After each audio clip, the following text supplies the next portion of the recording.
নমস্কার সবাইকে। আমি Payel Chakraborty. Welcome to my channel nursing classes in Bengali.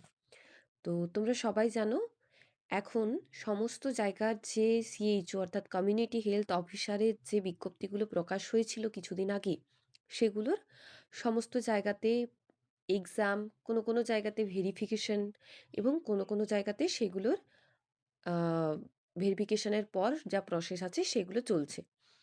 তো সেই নিয়েই আজকে একটা আমি ভিডিও করেছি। এটা হচ্ছে বিষ্ণুপুর হেলথ ডিস্ট্রিক্ট অর্থাৎ বাঁকুড়া জেলার যে বিষ্ণুপুর আছে সেই বিষ্ণুপুর হেলথ ডিস্ট্রিক্টের আন্ডারে যে রিক্রুটমেন্ট নোটিশ বার হয়েছিল তার ভেরিফিকেশনের জন্য বা এক্সামিনেশনের জন্য একটা নোটিশ দিয়েছে। ভেরিফিকেশন অনেক দিন আগেই হয়ে গেছিলো। তো 6/1/2026-এর একটি notice.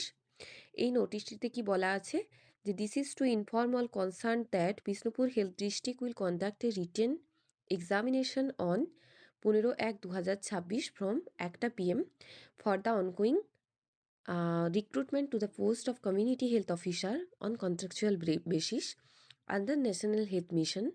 Only those candidates whose names appear in the list uploaded on the Bankura district website and in the health department portal are eligible to appear in the written examination.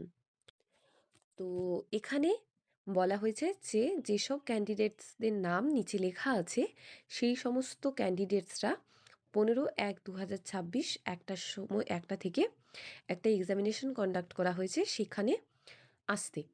এটা mainly যে যে কজন মানে select করা হয়েছে, যে কজন candidate যারা দিয়েছিলে তাদেরকে। তো এখানে বলা আছে দেখো যে ডেট অফ এক্সামিনেশন হবে 15/1/26, রিপোর্টিং টাইম 12টা থেকে, এক্সামিনেশন টাইম হচ্ছে 1টা থেকে, এবং ভেন্যু কখন আছে the Bishnupur public institute of engineering campus at Shiromanipur, Bishnupur, Bankura near Lalgarh. তো বুঝতেই পারছো যে এক্সামিনেশনটা খুব তাড়াতাড়ি হবে। ইনস্ট্রাকশন টু ক্যান্ডিডেটস কি বলা আছে, candidates are instructed to follow the points below on the day examination, must report at the venue within the reporting time. 12:30টার পর কোনো ক্যান্ডিডেটকে আর অ্যালাউ করা হবে না, সবাই 12:30টার আগেই অবশ্যই ঢুকে যাবে সেন্টারের মধ্যে। Must carry any one original photo identity proof, অবশ্যই ফটো আইডেন্টিটি প্রুফ নিয়ে যাবে। Fill in admit card downloaded from the portal with the passport size photo ফাস্টেড the appropriate space which must be produced on demanded during NG and the time of verification. Blue ball point pens অবশ্যই নিয়ে যাবে। আর mask, hand hygiene এইসব বলা আছে, যদিও লাগবে না। Candidate must not carry any type of electronic gadgets, এগুলো বলা আছে। তো তোমাদের মেনলি 15 তারিখে যেতে হচ্ছে, সবাই 12টার আগেই সেখানে পৌঁছে যাবে।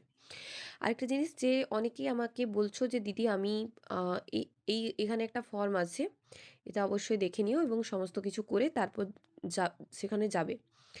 আর এই সমস্ত ক্যান্ডিডেটসদের নাম পাবলিশড হয়েছে, দেখতেই পাচ্ছ। একটা দুটো সিটের জন্য মানে কীরকমভাবে কত মানুষ এখন অ্যাপ্লাই করছে। এখন পরিস্থিতি ভীষণ টাফ হয়ে গেছে। সবাই সমস্ত জায়গার যে ভেরিফিকেশন করেছো সমস্ত জায়গার এক্সামগুলো দাও। আগেও বলেছি আমি প্রত্যেককে সমস্ত জায়গার ভেরিফিকেশন করাতে এবং এক্সামগুলো দিতে, না হলে কিন্তু সমস্যা আছে। কারণ লাক সবার সবসময় একই হয় না, কোনো জায়গায় কারো লাক ভালো থাকে, কোনো জায়গায় কারো লাক খারাপ থাকে। তো সবাইকে বলবো সবটা অ্যাটেন্ড করতে।